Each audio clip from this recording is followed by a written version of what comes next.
Buen día, ¿cómo están? Hoy vamos a terminar de ver el proceso de reorganización nacional, que fue nuestra última dictadura militar. Clases anteriores analizamos el concepto de terrorismo de Estado y sus mecanismos, y hoy vamos a concentrarnos en los asuntos económicos y sociales del período. Comenzando por las características económicas del período, el ministro de Economía de Videla fue José Alfredo Martínez de Hoz y apenas asume va a presentar un programa económico que lo llamó de recuperación, saneamiento y expansión de la economía argentina. Ya desde el título nos está mostrando cuáles son los objetivos a largo plazo que van a ser principalmente este concepto de sanear. Consideraban que la economía argentina estaba en crisis, estaba enferma y venía estando en esta condición deplorable para ellos desde la construcción del Estado benefactor que había hecho el peronismo. Otros golpes anteriores ya habían intentado terminar con ese Estado benefactor y Martínez de Hoz va a concluir ese proceso abriendo totalmente la economía y reduciendo el gasto público al máximo posible. Entonces, el primer objetivo refiere a eso, a lograr el saneamiento monetario y financiero, disminuyendo el gasto. Además, se planteaba la modernización y expansión del aparato productivo. En segundo lugar, en consonancia con el primero, se quería acelerar, aumentar el crecimiento económico de nuestro país. Y en tercer lugar, querían alcanzar una razonable distribución del ingreso. Fíjense lo que dice, preservando el nivel de los salarios en la medida adecuada a la productividad de la economía. ¿Qué quería decir esto? Que los salarios, ¿sí?, iban a ir moviéndose teniendo en cuenta la variable de la productividad. Esto quería decir que si la producción en un determinado momento, en un determinado año, en un determinado mes, era menor a la productividad común, el salario también iba a ser menor. En cambio, si la productividad era mayor, el salario iba a ser mayor. Pero teniendo en cuenta que la producción industrial, sobre todo la nacional, decayó por la competencia extranjera al liberalizar la economía, entonces siempre los salarios de muchas empresas fueron para abajo, nunca para arriba, porque la producción nacional fue menor, ¿sí? Así que los objetivos a largo plazo, ahora vamos a ver que no se pudieron cumplir. Respecto a los objetivos de corto plazo, Martínez de Hoz tenía que apagar 3 incendios. Él pone esta metáfora de que había 3 grandes problemas que había que lograr extinguir en la Argentina, lograr resolver. El primero era la inflación, es decir, el aumento generalizado de los precios. El segundo era la deuda externa y el tercero era la recesión, ¿sí?, el estado de crisis de la economía argentina y la falta de productividad. Bueno, estos entonces eran los 3 problemas que tenía que afrontar la Argentina. En principio, les digo los resultados de estos objetivos, tampoco se pudieron cumplir a corto plazo. En el primer año bajó un poco la inflación, pero a largo plazo, en los años que estuvo la dictadura, hubo un aumento en la inflación. No la pudieron controlar, se disparó, sobre todo a partir de 1980. Con respecto a la deuda externa, se tomó más crédito aún del que ya había tomado la Argentina. Los militares tomaron créditos, en principio para tratar de salir de la recesión, buscando que después se pueda recuperar y puedan devolver el dinero, cosa que no se pudo hacer, y también pidieron dinero para organizar el Mundial de Fútbol 78.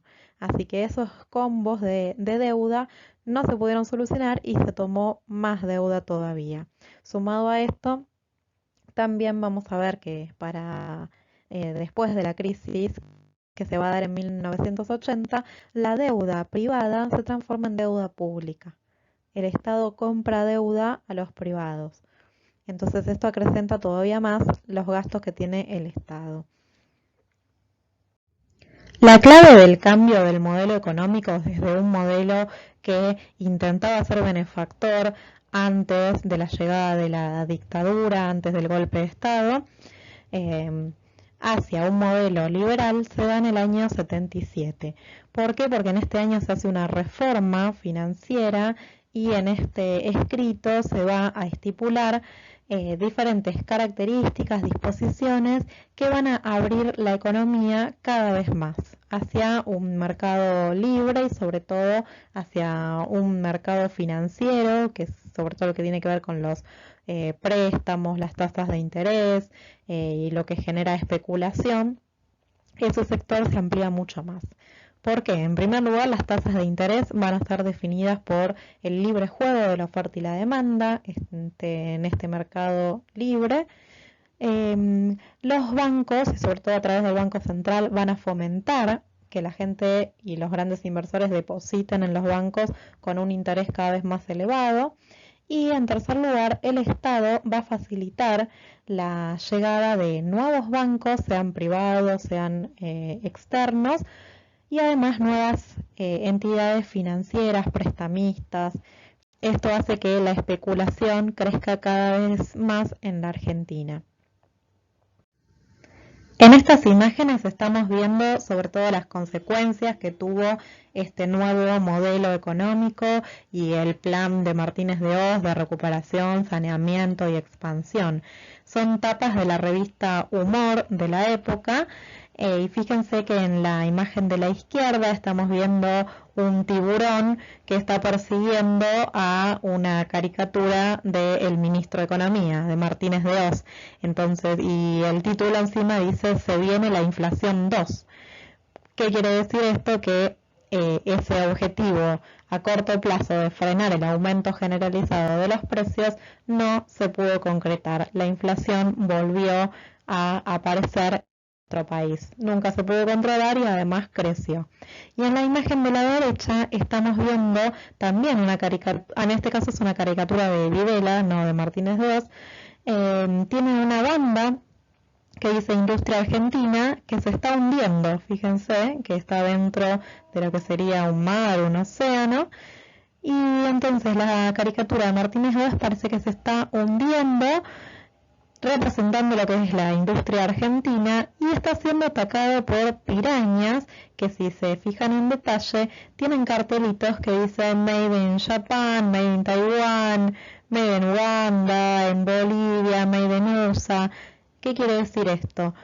La apertura económica y financiera que hizo Martínez de Hoz permitió la llegada de un montón de empresas extranjeras que empezaron a competir con los productos nacionales. Entonces, la apertura a la importación y a la libre importación sin ningún control ni protección de los productos locales hizo que la industria argentina comenzara a hundirse.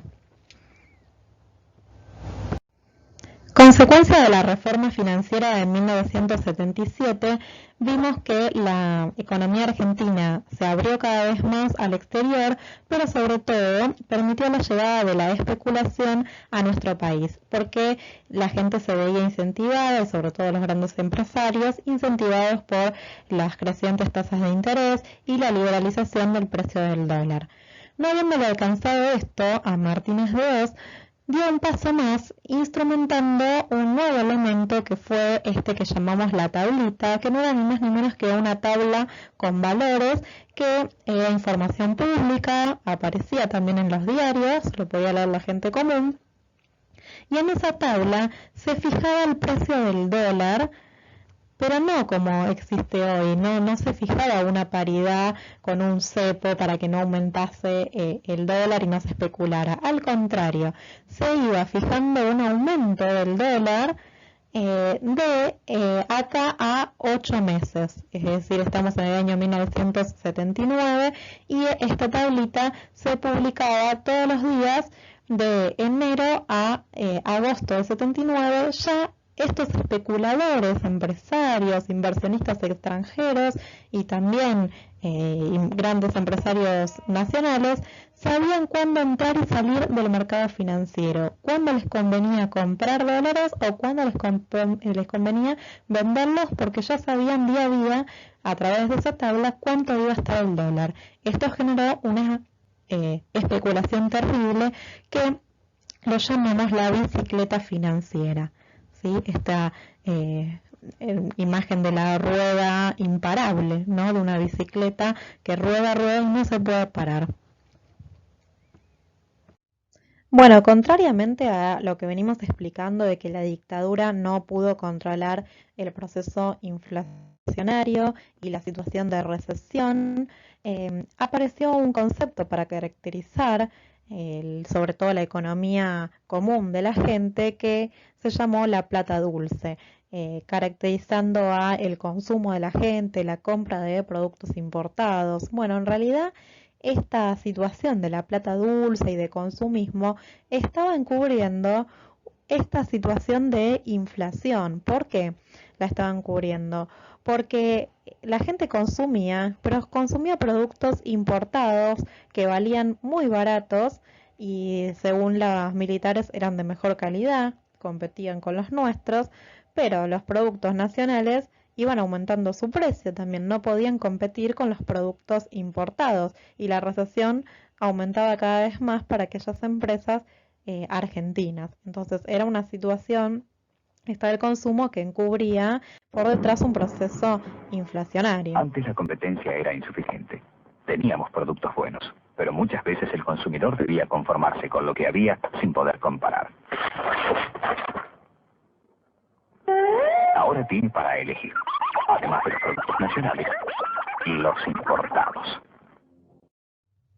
En 1980 se genera una crisis económica que tuvo que ver con lo que veníamos hablando recién. La dictadura no pudo controlar los problemas estructurales económicos que tenía el país y que venían de años anteriores. Esos problemas eran la inflación, la deuda y la recesión. Al no poder controlar esos problemas y además agudizarlos con las medidas tan liberales que tomaron, se llegó a una situación caótica, crítica, que combinó diferentes puntos, como fueron el cierre de grandes bancos, eran muy importantes en ese momento para el país. Cada vez aumentó más, como veníamos diciendo, la especulación con las divisas, sobre todo con el dólar a partir de la tablita. Esto generó que había días en que el Banco Central tenía que cubrir la gran faltante de dólares que tenía porque la gente los retiraba, ¿sí? Por esta especulación cuando le convenía. Mucha gente, frente a la situación de desconfianza con los inversionistas y con los bancos, cuando vieron que los bancos empezaron a cerrar, empezaron a retirar sus ahorros. Esto tampoco les sirve al sistema financiero porque no tienen suficiente dinero para hacer sus transacciones, sobre todo para prestar ese dinero.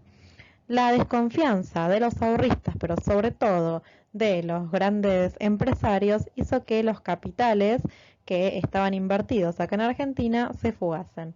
Muchos empresarios decidieron sacar sus inversiones de la Argentina y llevarlas a otros países o llevar los dólares que tenían en el país, en los bancos de Argentina, y llevarlos a algún lugar donde no les cobraran impuestos, donde no estuvieran controlados.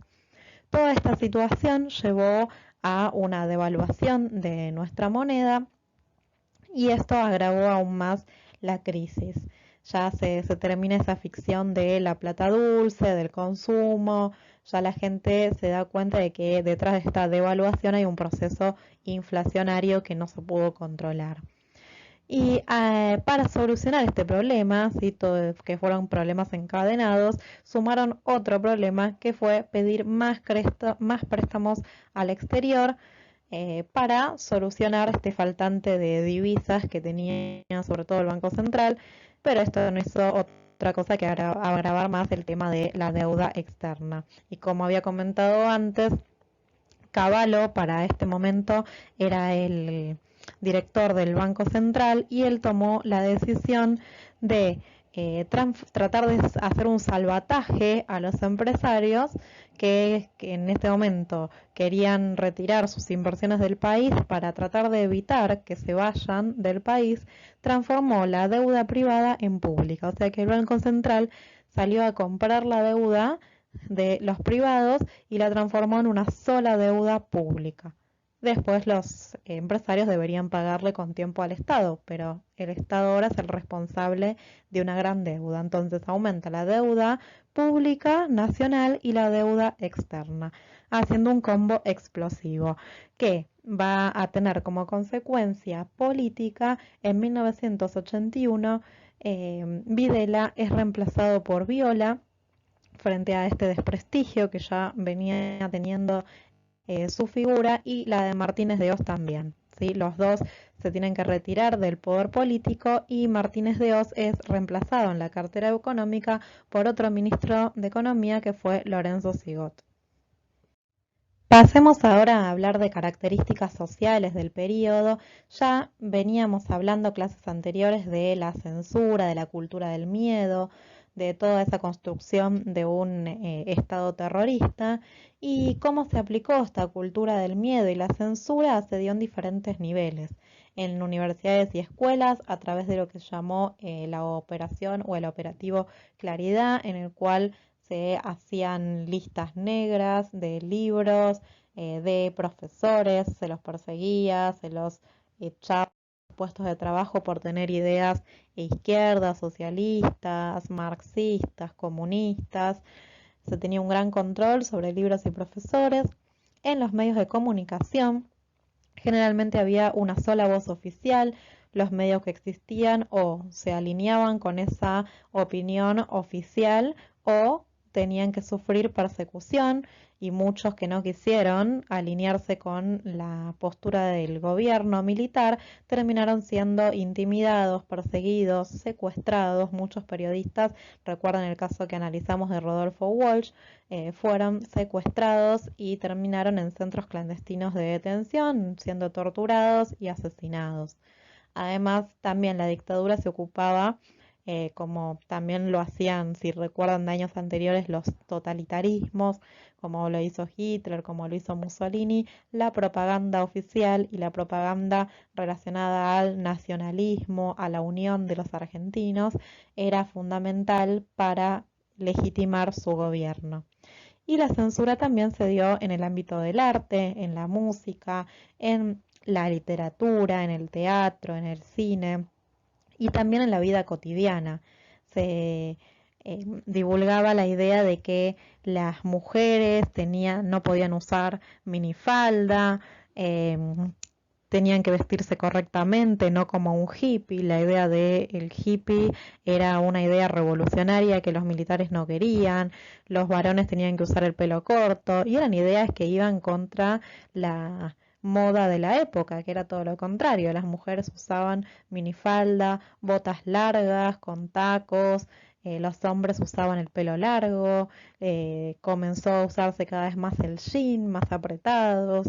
Entonces, era una censura al modo de vida común, ¿sí? En la música también tenemos muchísimos artistas que se fueron junto a ya la fuga de cerebros en las universidades, que venía desde la dictadura del 66, continuó en el 76, también consecuencia de lo que fue la Noche de los Lápices, el mismo año que asume Videla.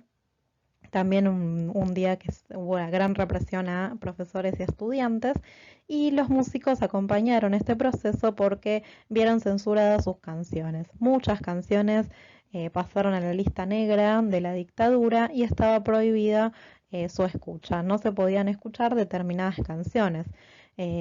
¿Cuáles? Por ejemplo, y Charly García fue uno de los censurados. María Elena Walsh, también muchos de sus cuentos y canciones para niños fueron censuradas por las letras revolucionarias que supuestamente tenían, ¿sí? Eh, Muchos artistas fueron censurados en este periodo. Y si hablamos de características sociales del periodo, tenemos que tener en cuenta qué organismos sociales luchaban por la defensa de los derechos humanos frente a la gran cantidad de denuncias que ya existían sobre la tortura, la desaparición de personas. Bueno, principalmente van a surgir las madres y las abuelas de Plaza de Mayo. También surge otra organización que fue la de familiares de detenidos y desaparecidos por razones políticas, o sea, no solamente madres y abuelas. Después surgió un centro de estudios legales y sociales y después funcionaron también organismos que ya existían de años anteriores y que van a acompañar la lucha de estos organismos nuevos que aparecen desde el 76. ¿Sí? Por eso vemos Servicio de Paz y Justicia, Movimiento Ecuménico por los Derechos Humanos, Asamblea Permanente de los Derechos Humanos y la Liga Argentina de los Derechos del Hombre. Esos ya existían de años atrás y se le incorporan con gran fuerza el trabajo de madres y abuelas. ¿Cuál es la diferencia entre madres y abuelas? Bueno, madres surge primero, ya desde el 76, y era un grupo de madres precisamente que pedían al gobierno y marchaban por la recuperación de sus hijos. Estas madres salían a la calle a preguntar dónde estaban sus hijos y pedían que aparezcan con vida. ¿Sí? ¿Por qué? Eh, Porque las madres habían presentado un montón de recursos de amparo, habeas corpus a la justicia, pero la justicia, como vimos clases anteriores, no estaba funcionando o ponían jueces a dedo de los militares. Los militares también hacían justicia por mano propia, entonces esos recursos de amparo, esos habeas corpus pidiendo por los que lleven a sus hijos a un juicio legítimo y que no los detengan arbitrariamente, esas denuncias y habeas corpus nunca fueron respondidos por la justicia, entonces las madres se vieron obligadas a salir a la calle a reclamar. Ahora, frente a la gran persecución que tuvieron las madres, los militares no dejaban obviamente manifestar a la gente en las calles, la gente no podía salir en grupos ni ponerse a charlar en la calle. Muchos de los que vivieron esa época y que eran estudiantes universitarios cuentan que si estaban charlando en un grupito de 2, de 3, siempre había un militar cerca, se acercaba y les decía: chicos, ¿qué están haciendo? Circulen, no pueden estar charlando, vayan a sus casas. Siempre se pedía el documento de identidad en las calles, había un gran control social. Entonces, esto sucedía con las madres, que más aún que se estaban eh, manifestando en las calles. No las dejaban, muchas fueron perseguidas, hubo también madres desaparecidas. Entonces, frente a esta situación, ya obviamente dentro del grupo de madres había mamás de gente desaparecida, detenida, que también era abuela, o sea, que sabían que sus hijos, bueno, sus hijas en este caso, habían quedado embarazadas y que estando embarazadas habían sido secuestradas. Entonces, después de meses de no saber dónde estaban sus hijos, empiezan a reclamar por los nietos. Dice: si no me van a dar a mi hijo, quiero a mi nieto. Entonces ahí es donde el grupo se empieza a separar, no por diferentes ideas ni porque se llevaran mal entre madres y abuelas, sino que se separan. La separación fue fuerte en 1977, ¿sí? Después de un año de estar trabajando juntas, se separan porque las abuelas no quieren comprometer a las madres. ¿Qué quiere decir esto? Como estaban siendo perseguidas, las madres y abuelas habían alquilado o se veían obligadas a alquilar distintos departamentos para reunirse y tenían que ir cambiando de lugar constantemente porque constantemente, valga la redundancia, las perseguían, les hacían allanamientos en esos departamentos. Entonces, las madres, ¿sí?, estaban buscando a sus hijos y cuando iban pasando los meses, iban pasando los años, iban enterándose de lo que pasaba, de las torturas, fueron tomando conciencia, lamentablemente, de que sus hijos podrían estar muertos y que el destino de sus hijos, para la gran mayoría que no pudo salvarse, no pudo escaparse de esos centros, fue la muerte. Entonces ahí es cuando las abuelas no quieren seguir comprometiendo a las madres a que sufran persecución, a que sufran desaparición, ni que las lastimen. Entonces las abuelas siguen rumbo y se convierten en el grupo más revolucionario, ¿sí?, mucho más aguerrido que las madres, porque ellas sí saben que sus nietos tienen que estar vivos. no creen que los militares sean capaces de matar a una criatura apenas nazca, ¿sí? O dejar morir a una madre embarazada. Entonces, las abuelas sí continúan con una lucha muy fuerte por recuperar a sus nietos y lo siguen haciendo hasta el día de hoy, ¿sí? Entonces, su labor hizo que al día de hoy se recuperaran cientos de nietos apropiados por los militares. Lo que hacían los militares eran, una vez que nacía la criatura, generalmente la madre seguía detenida en el centro, terminaba en un traslado, en un vuelo de la muerte, pero los hijos eran apropiados por los militares y entregados a familias de otros militares o de conocidos que quisieran adoptar y que no podían tener hijos. Sí, o sea que fue terrible quitarle la identidad a esos chiquitos que hoy son adultos y recién están recuperando su verdadero apellido, su verdadera historia. Un hecho social muy controvertido fue el Mundial de Fútbol del año 1978. Ya dijimos antes que los militares pidieron dinero del exterior, invirtieron muchísimo en la preparación de este mundial, se construyeron muchas canchas nuevas, una de ellas fue la de River, por ejemplo, y digo que fue controvertido porque hay muchas denuncias y muchas opiniones acerca de que este mundial pudo haber estado arreglado. Hay opiniones acerca de que los militares pagaron también porque Argentina obtenga la copa, ¿sí? Porque el resultado de este mundial que se realizó en nuestro territorio dio por triunfador a la Argentina, ¿sí? Entonces hubo muchas denuncias, sobre todo por uno de los partidos, que fue el de Argentina-Perú, en el que Argentina le hizo 6 goles a 0 a Perú, cuando Perú en el primer tiempo se veía que tenía cualidades, tenía capacidad de ganarle a la Argentina. Se veían algunas actitudes de los jugadores que parecían ya muy a propósito que no pudieran meter un gol o que se dejasen meter un gol. Bueno, pudo pasar, sí, pero bueno, fue uno de los partidos que fueron más discutidos y más opinados. Y por eso tenemos este hecho como importante del periodo, pero también ¿por qué? Porque en un mundial, como saben, lo cubren un montón de medios internacionales.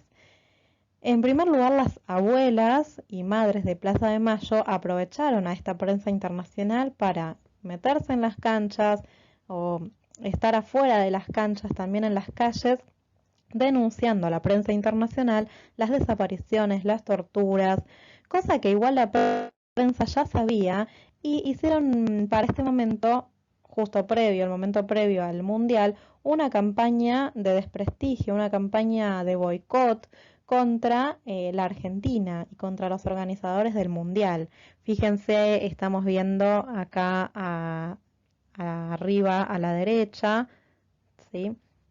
Acá vemos una imagen que dice boicot a la Copa del Mundo del 78 y está el icono, el gráfico utilizado para este mundial, encerrado por diferentes alambres de púa que estarían representando lo que era un campo de concentración.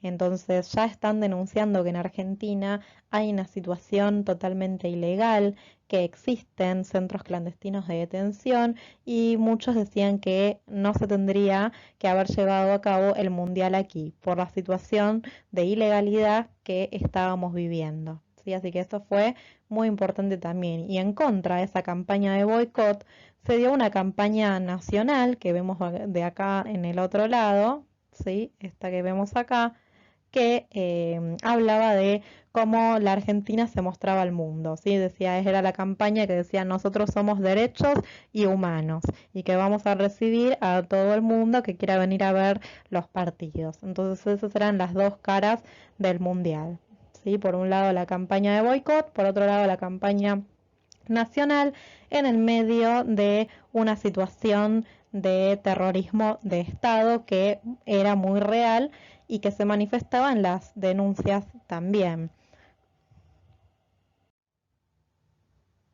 Lo que fue muy controvertido también fue el hecho de que en los partidos o durante los partidos todo era felicidad, había festejos en las calles y más aún cuando la Argentina ganó. Ya ese día era una fiesta, era impresionante la cantidad de gente que se dirigía hacia el obelisco, que estaba por toda la capital federal, por todo el país festejando, y en medio de esos festejos la gente estaba siendo secuestrada también. ¿Sí? Los famosos, los llamados subversivos, estaban siendo secuestrados en las calles y algunos que ya estaban hace tiempo dentro de los centros clandestinos testimoniaron que escuchaban, sobre todo los que estaban detenidos en la ESMA, que está muy cerquita de la cancha de River, escuchaban los gritos de los goles y algunos fueron sacados ese día, los días del partido y sobre todo el día de la final. Había tanta euforia que, como otro método de tortura, los militares los sacaban de los centros clandestinos, los subían a un Ford Falcon y los paseaban por la capital y les decían: grita, grita, grita que estás secuestrado, a ver quién te va a creer, a ver quién te va a escuchar. Era una impotencia, imagínense, estar adentro de ese auto sabiendo que estás secuestrado y que tenés la posibilidad de que alguien te escuche y que alguien denuncie la situación y que nadie iba a escuchar. Era tanta la euforia y la gente estaba tan contenta y metida en esta situación irreal que era ganar ese mundial, que no podía haber otra cosa. Y ese, en definitiva, era el objetivo de la dictadura: silenciar, ocultar lo que realmente estaba pasando.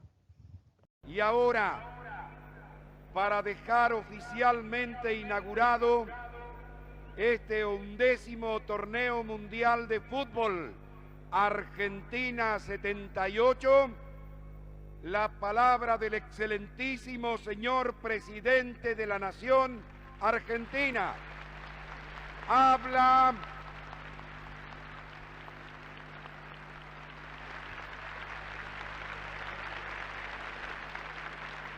Habla el teniente general don Jorge Rafael Videla.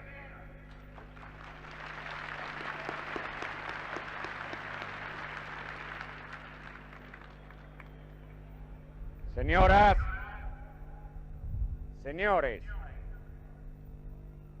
hoy es un día de júbilo para nuestro país, la nación argentina. Dos circunstancias concurren a ese efecto: la iniciación de un evento deportivo en escala internacional, como lo es este Campeonato Mundial de Fútbol 78.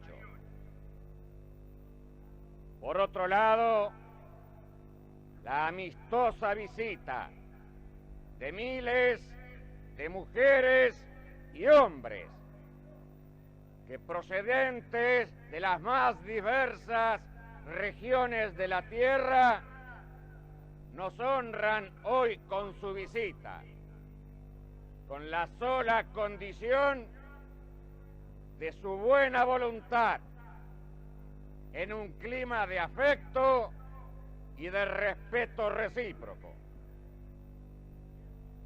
Y es justamente la confrontación en el campo deportivo y la amistad en el campo de relaciones humanas que nos permiten afirmar que es posible, aún hoy en nuestros días, la convivencia en unidad y en la diversidad. Única forma para construir la paz. Por ello,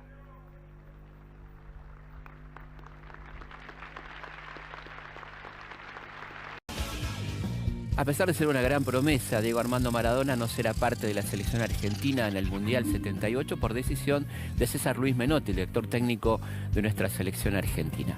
Recordemos que el 1 de junio de 1978, en plena dictadura cívico-militar de Videla y Martínez de Oz, comenzaba el Mundial 78, muy criticado por organismos de derechos humanos argentinos y mundiales que trataron de boicotearlo, y tenía su lógica, ¿no?, por lo que estaba pasando, y se sabía que la dictadura iba a querer aprovechar propagandísticamente este mundial. Además, recordemos, por ejemplo, que la cancha de River, el principal estadio del mundial, estaba a pocos metros de la ESMA, el principal lugar de detención y tortura de la dictadura militar. A pesar de todo esto, Argentina salió campeón mundial. Los jugadores, por supuesto, fueron completamente inocentes de toda esta maniobra, así que vale la pena recordar aquel Mundial 78 y qué había detrás de aquel mundial.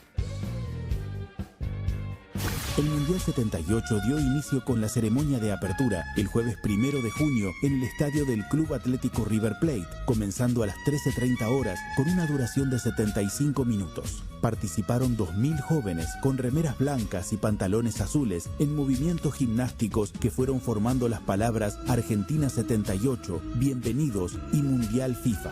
El desplazamiento coreográfico fue acompañado por las banderas de los países participantes. Se inicia el Campeonato del Mundo de 1978. Generaciones de argentinos estaban deseando este Campeonato del Mundo, que será nuestra imagen ante el exterior.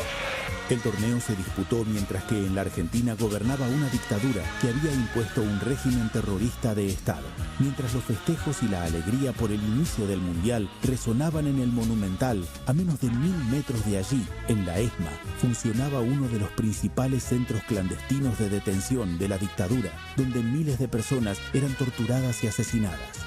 El Mundial fue boicoteado por algunas organizaciones internacionales de derechos humanos. Sin embargo, el Mundial pudo desarrollarse según lo organizado y fue una buena oportunidad para mostrarle al mundo lo que la Junta Militar quería. Argentina era un lugar donde se respiraban paz y prosperidad. La selección argentina comenzó su trabajo con algunos eslogans, entre ellos 2 frases que fueron fundamentales. Uno decía, de la única manera que podemos jugar bien es jugar limpio.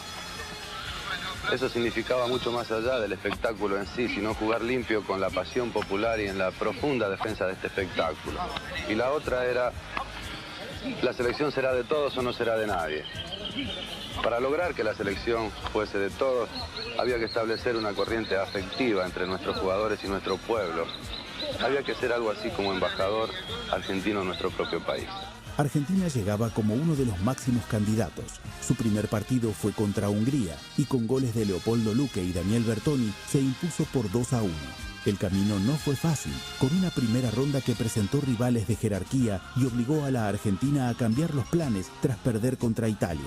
En la segunda ronda tuvo que mudarse a Rosario, donde se jugó el polémico Argentina 6, Perú 0, que llevó al equipo de César Luis Menotti a la gran final y dejó en el camino a Brasil por la diferencia de goles. Argentina llegaba a la final y el pueblo estaba enloquecido.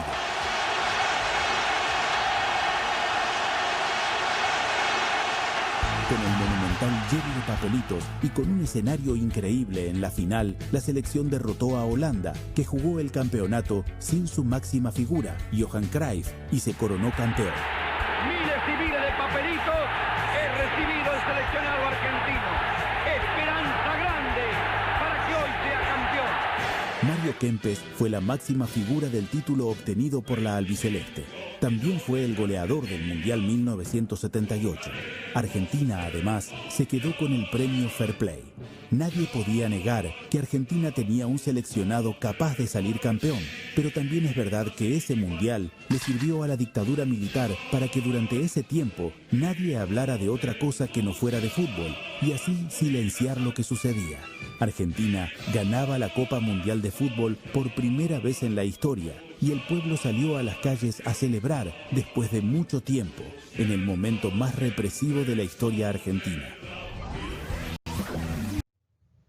Un hecho político y social muy importante del periodo fue la Guerra de Malvinas, que sucedió en 1982, y para analizar sus causas, que parecen bastante inentendibles en el contexto que vivía la Argentina, vamos a analizar diferentes factores.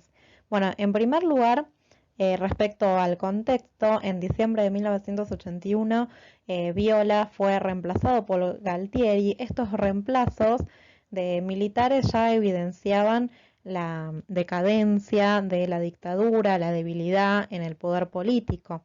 Entonces, como principal causa de esta guerra, vamos a decir que fue de tipo política, y esa causa tenía que ver con la búsqueda de consenso, la búsqueda de legitimidad, de apoyo que buscaba Galtieri en la población.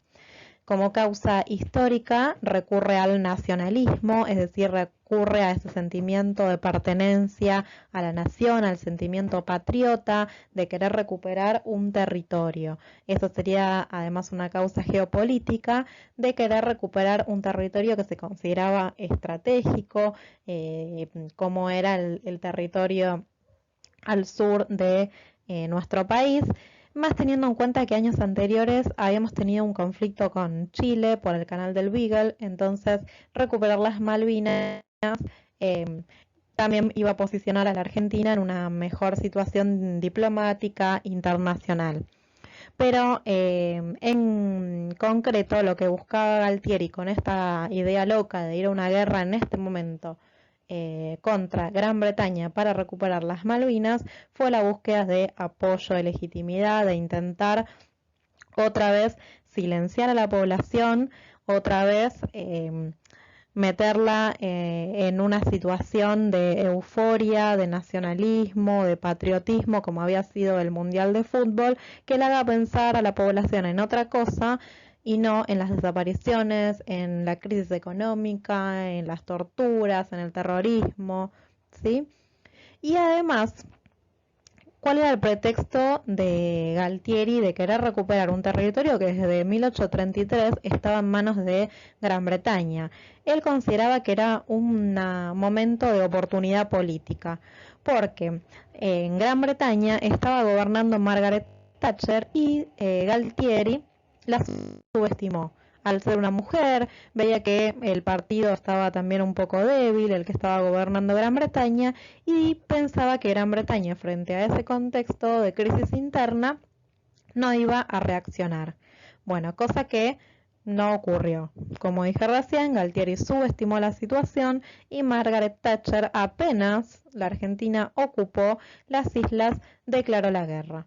Esto Galtieri no se lo esperaba, pensaba que iba a ser una ocupación diplomática sencilla y que Gran Bretaña, al estar tan lejos de nuestro territorio y tan lejos del sur argentino, nunca iba a mandar tropas a enfrentarse con nosotros. Y eso sí pasó.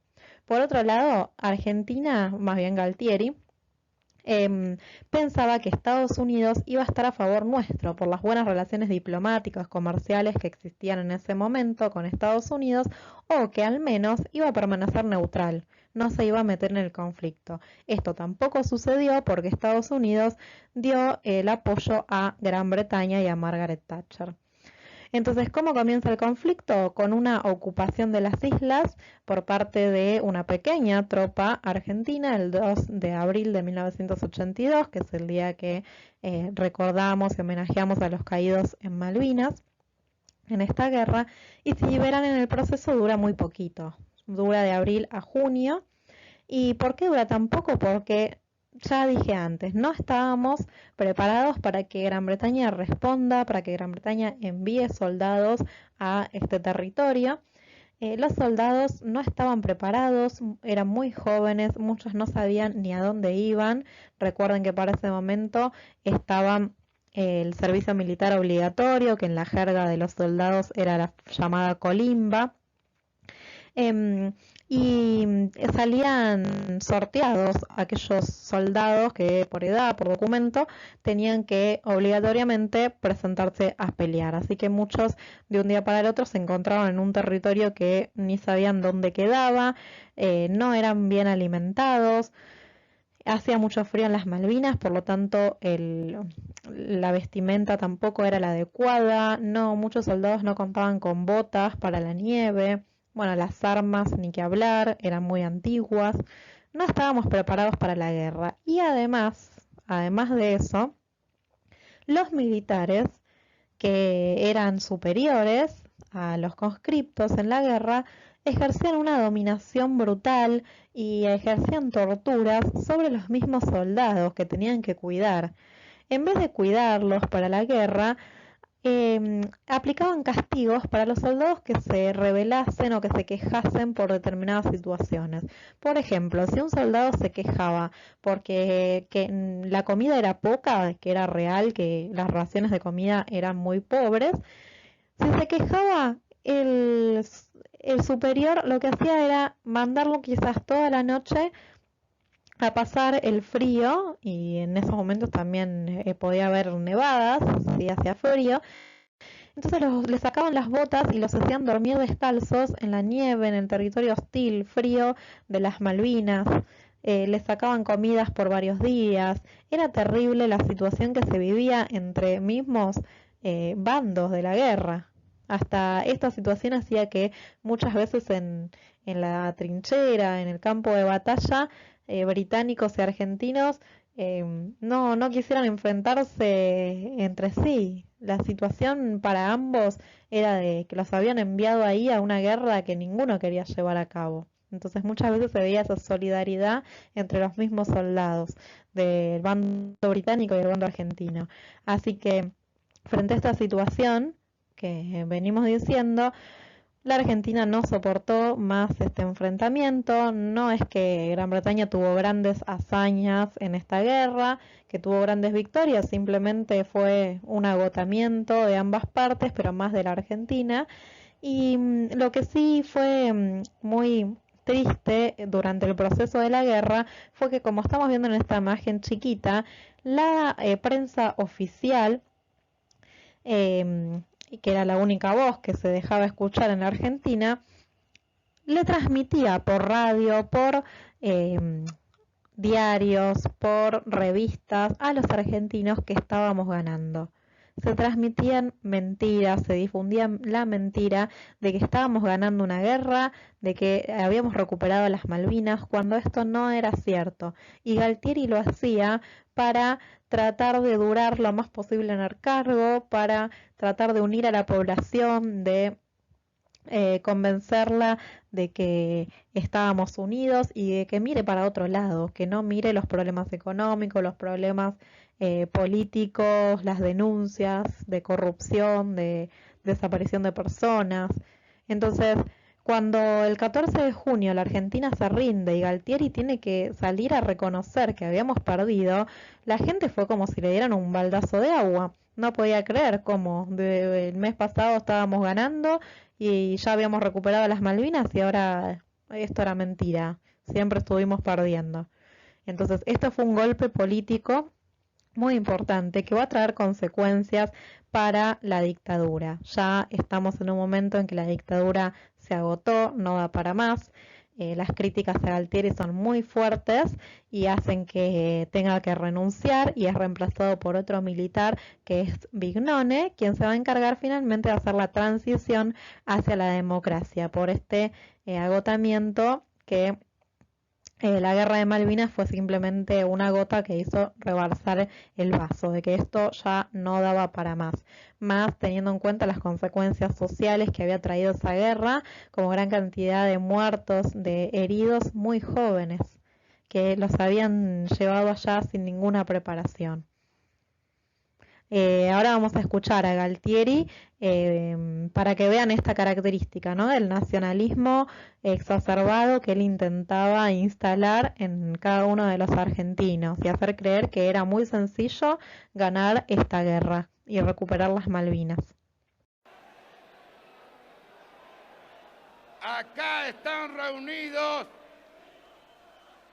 obreros, empresarios, intelectuales, todos los órdenes de la vida nacional, en la Unión Nacional, en procura del bienestar del país y su dignidad. Que sepa el mundo, América, que un pueblo con voluntad, pueblo argentino, si quieren venir, que vengan, les presentaremos batalla.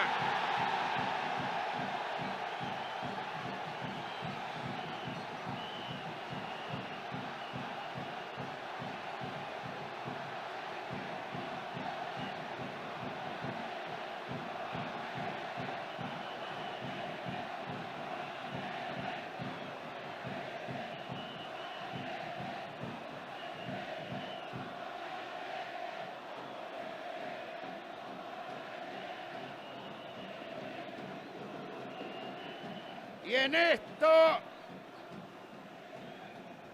tenemos la solidaridad de varios pueblos americanos que están decididos a dar batalla con los argentinos. Se ven banderas de distintos países.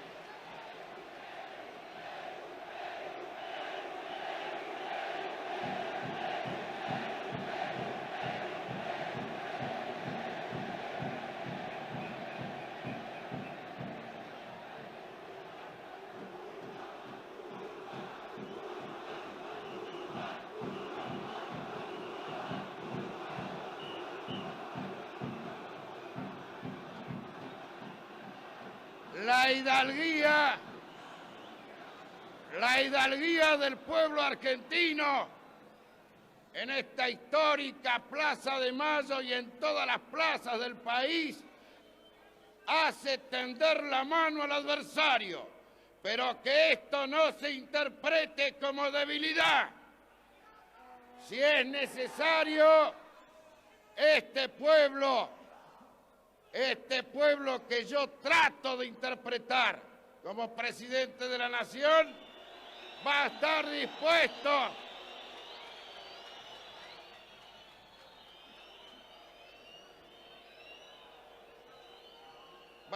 dispuesto a tender la mano en la paz con hidalguía y en la paz con honor, pero también dispuesto a escarmentar a quien se atreva a tocar 1 metro cuadrado del territorio argentino. Vignone va a ser el encargado de hacer la transición hacia la democracia y lo tiene que hacer en un contexto político totalmente difícil. La población cada vez más estaba en contra a la dictadura, en contra a los militares y había logrado movilizarse, cosa que no hacía desde el 76 por miedo, por censura, por el terror que habían instalado los militares en la población. Pero frente a la suma de hechos desafortunados como una crisis económica, como una guerra de Malvinas, como denuncias de corrupción, de desaparición, de muertes, entonces se animan a salir a la calle y lo hicieron sobre todo en 2 marchas que fueron muy importantes porque reunieron a partidos políticos, a gente común de la población y a organismos de derechos humanos pidiendo el retorno a la democracia y a la investigación de ilícitos. Fueron estas las marchas de la resistencia, la Asamblea de la Civilidad y consecuencia de estas movilizaciones, Vignone habilitó los partidos políticos y se sentó con ellos a negociar la transición. Dice, yo llamo a elecciones pero con condiciones. Y esas condiciones fueron 15 puntos, que ahora solamente vamos a analizar algunos, los más importantes, que tuvieron que ver con el pedido que hizo Vignone a los partidos políticos de silenciar diferentes temas en las campañas electorales y en el periodo democrático que se abriera a continuación. O sea, Vignone quería que no se hable de la lucha contra el terrorismo que habían llevado a cabo contra los guerrilleros, que no se hable de los desaparecidos, que no se hable de la guerra de Malvinas, que no se investiguen ilícitos, ilegalidades durante los años de dictadura y además tenía el tupé de pedirle a los partidos tener una presencia importante de los militares aún en democracia. Querían participar de algún modo del poder político, que no se los olvide así nomás, que no se los castigue, se los deje aislado, que los incorporen al sistema democrático. Bueno, estos fueron los puntos, dije, más importantes dentro de los 15 que quería negociar Vignone. Dentro de los partidos había diferencias, pero para este momento muchos partidos se habían alineado, se habían unido en una coalición que era la multipartidaria. Y sobre todo la multipartidaria estaba de acuerdo con negociar estos puntos, aunque sea los que tenemos acá en color, que estaban dispuestos a ceder este silencio, a callar todo lo que habían hecho los militares respecto a terrorismo, desaparición, guerra, ilícitos, con tal de retornar a un sistema republicano democrático. Y por eso es que circulaba esta frase de que se buscaba canjear olvido por constitución, ¿sí? decían, estaban dispuestos a resignar, no hablar y no castigar estos hechos con tal de retornar a la democracia. Bueno, frente a estos negociados, quien se mostró más en contra a negociar con los militares fue la UCR, que propuso como candidato a Raúl Alfonsín, y por eso es que termina ganando las elecciones de 1983, porque fue el que más divulgó la idea de los valores democráticos, de castigo a las juntas militares por los crímenes de lesa humanidad, ¿sí? Entonces, lo que hace Vignone en el 83, ya para salir de esta dictadura, fue firmar un documento final por el cual resumió un poco estos puntos que ya había negociado con los sindicatos. Y Vignone firmaba que los militares se habían tenido que luchar contra el terrorismo, se habían visto envueltos en una guerra contra el terrorismo, que ellos no consideraban que habían sido los militares los terroristas, sino que los únicos terroristas habían sido los guerrilleros que habían tomado las armas. Y algo muy controvertido en este documento final fue que Vignone fue el primero y el único, para este momento, que admitió que los desaparecidos estaban muertos. O sea, le daba un punto final al debate y a la discusión de tantos años de dónde están los desaparecidos, de esa pregunta que Videla no había querido responder, que Videla decía, el desaparecido es una incógnita. Bueno, Vignone dice, no, los desaparecidos están muertos, punto, se acabó. Esto era terrible, reconocer esto, ¿no? Entonces, esto también fue un impulso que lo reconocieran, sirvió también como testimonio después para los juicios. Ellos, cuando se van, reconocen que los desaparecidos están muertos y que de ese tema no se habla más. Así que en este contexto se da el retorno a la democracia.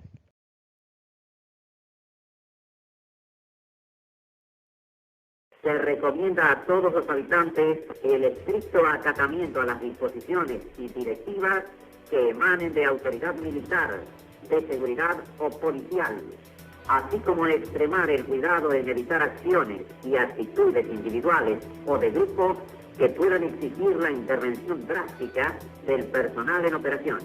Firmado Jorge Rafael Videla, Teniente General, Comandante General del Ejército. Tanto esté como tal, es una incógnita el desaparecido. Si el hombre apareciera, bueno, tendrá un tratamiento X.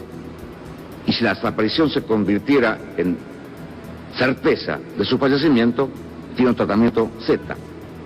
Pero mientras sea desaparecido, no puede tener ningún tratamiento especial. Es una incógnita, es un desaparecido. Se abre, señores, un nuevo capítulo en la historia económica argentina.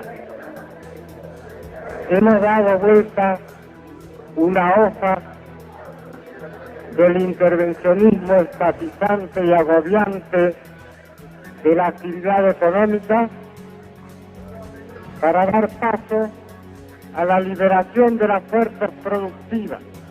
Solamente queremos saber dónde están, vivos o muertos. Angustia porque no sabemos si están enfermos, si tienen frío, si tienen hambre, no sabemos nada. Y desesperación, Señor, porque ya no sabemos a quién recurrir. Consulados, embajadas, ministerios, iglesias.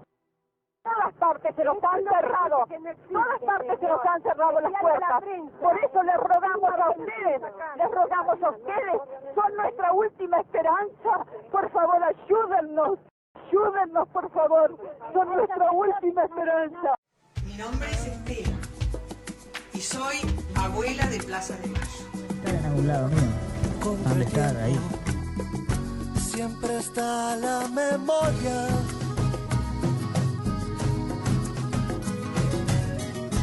Y esas voces que nunca hay que olvidar. Para finalizar la clase de hoy, reafirmamos esta frase del nunca más. ¿Y a qué le decimos nunca más? Le decimos nunca más a un terrorismo de Estado, nunca más a la violación de los derechos humanos, nunca más a un genocidio en el mundo, nunca más a la censura y a la persecución política. No importa acá si un gobierno es militar o es civil. No estamos en contra de los militares, sino que estamos en contra de cualquier tipo de violencia política e institucional dirigida hacia la población civil. Entonces le decimos nunca más a este terrorismo de Estado.